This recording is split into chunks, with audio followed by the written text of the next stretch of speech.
Welcome to Archana Arokiyaraj YouTube channel. ரொம்ப ஈஸியான முறையில் மீல் மேக்கர் பிரியாணி எப்படி செய்யலான்னு பார்க்கலாம். ஃபஸ்ட்டு ஒரு குக்கரில் ஆயில் ஆட் பண்ணியிருக்கேன். சோம்பு, சீரகம், பட்டை, கிராம்பு, ஏலக்காய் எல்லா ஸ்பைசஸும் ஆட் பண்ணியிருக்கேன். அதுக்கப்புறம் வெங்காயம் ஆட் பண்ணியிருக்கேன். வெங்காயம் பொன்னிறமாக சிவந்ததுக்கப்புறம் தக்காளி ஆட் பண்ணுறோம். இஞ்சி பூண்டு பேஸ்ட் ஆட் பண்ணுறோம். ஆல்ரெடி வாஷ் பண்ணி வச்சுருக்கேன் மீல் மேக்கரை ஹாட் வாட்டரில் வாஷ் பண்ணி வச்சுருக்கேன். அதையும் சேர்த்து தேவையான அளவு தண்ணி சேர்த்துக்கிறேன். தண்ணி சேர்த்ததுக்கப்புறம் ரைஸையும் அதில் சேர்த்துக்கிறேன்.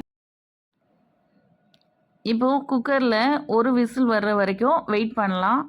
வெயிட் பண்ணதுக்கப்புறம் எனக்கு மீல் மேக்கர் நான் எதிர்பார்த்த சுவையில் ரொம்பவே அல்டிமேட்டாக எனக்கு கிடச்சிது. நீங்களும் இது மாதிரி ட்ரை பண்ணி பாருங்கள்.